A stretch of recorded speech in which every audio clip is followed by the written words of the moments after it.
Hi friends, welcome to Nandhini kitchen. இன்னைக்கு நம்ம ஒரு சூப்பரான ரெசிபி, ஹெல்த்தியான ரெசிபி பார்க்க போறோங்க. என்ன அப்படினா தேங்காய் பால் சந்தகை. இதை எப்படி செய்யறது அப்படிங்கறது பார்க்கலாம். ரொம்ப ஈஸி தாங்க, ரொம்ப ஹெல்த்தும் கூட. நைட் வந்து சரியா தூக்கம் வரல அப்படிங்கறவங்க இந்த ஃபுட் எடுத்துக்கிட்டீங்க அப்படினா நல்ல ஆழ்ந்த தூக்கம் வருங்க. அதே மாதிரி அல்சர் பிரச்சனை இருக்கிறவங்க மார்னிங் டைம்ல இந்த ஃபுட் எடுத்துக்கிட்டீங்க அப்படினா அல்சர் பிரச்சனை சரியாகுங்க.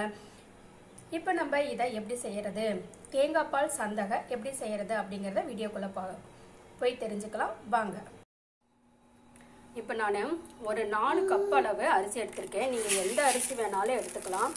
சாப்பாட்டு அரிசி எடுத்துக்கலாம், இல்லை அப்படின்னா வந்துட்டு நீங்க இட்லி அரிசி எடுத்துக்கலாம், எந்த அரிசி வேணாலும் எடுத்துக்கலாம். இதுல உளுந்தோ இல்லது வந்து வெந்தயமோ எதுவுமே கூட கலக்க தேவையில்லைங்க. இதை தண்ணி ஊற்றி நம்ம ஊற வச்சிருவோம். ஊற வச்ச உடனே நீங்க என்ன பண்ணலாம் அப்படின்னா, ஊற வச்சு நல்லா அரிசி ஊறின உடனே ஆட்டிடுங்க. ஆட்டின உடனே நம்ம செய்யலாம். இதுக்கு வந்து 3 மணி நேரம் 4 மணி நேரம் வெயிட் பண்ணணும் அப்படின்லாம் கிடையாது. இட்லிக்கு நம்ம ஊத்துற மாதிரிலாம் வெயிட் பண்ணணும் புளிக்கணும் அப்படிலாம் கிடையாது. மாவை ஆட்டின உடனே இந்த ரெசிபி நம்ம செய்யலாம். இதை நம்ம ஊற வச்சு அரைச்சி எடுத்துப்போம். நான் மாவை அரைச்சி எடுத்த உடனே இந்த மாதிரி நான் இட்லியா ஊற்றிட்டேன். இங்கே பாருங்க, மாவு இந்த அளவுக்கு நல்லா திக்காக இருக்கணும், நல்லா வந்து கெட்டியமாக இருக்கணும். உங்களுக்கு வந்து நீங்கள் நார்மலாக இட்லி ஊற்றுற மாதிரி இல்லாமல் இது நல்லா டைட்டாக இருக்கணும்.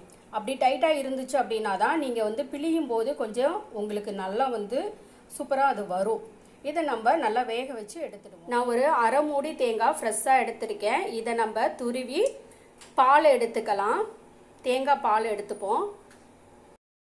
இப்போ நான் இதை நல்லா நைஸாக அரைச்சிட்டேன். இதை நம்ம ஒரு வடிகட்டி வச்சு இந்த மாதிரி வடிகட்டி எடுத்துக்கலாம். இப்போ திரும்ப இதை ஒரு தாட்டி நான் அரைச்சி எடுக்க போகிறேன். அப்போ வந்து ஒரே ஒரு ஏலக்காய், இதில் நமக்கு இனிப்புக்கு நீங்கள் எவ்வளோ தேவைப்படுமோ அந்தளவுக்கு சர்க்கரை இதோட சேர்த்துக்கோங்க. இதை நம்ம அரைச்சி மீண்டும் பால் எடுத்துடலாம். இப்போது தேங்காய் பால் வந்து ரெடி ஆயிடுச்சு. இதே மாதிரி தேங்காய் பால் நீங்களும் செஞ்சு எடுத்து வச்சுட்டு இப்போ பாருங்கள், இட்லி நல்லா வெந்திருக்கு. நம்ம பார்க்கும் போதே தெரியும், இல்லைன்னா ஒரு நைஃப் வச்சு இந்த மாதிரி குத்தி பாருங்கள். இப்போ இதை நம்ம பிழிஞ்சு எடுக்கணும். எப்படின்னு பார்த்தீங்கன்னா, நான் இந்த மாதிரி ஒரு சந்தகை பிழிக எடுத்து வச்சுருக்கேன். இதுக்குள்ளே தான் இட்லியை உள்ளே வச்சு நம்ம இந்த மாதிரி பிழியணும். இப்படி பிழிய ஆரம்பிக்கணும். இப்போ இதை பிழிஞ்சு எடுத்துக்கலாம். தேங்காய் பாலும் சந்தகையும் ரெடி ஆயிடுச்சு.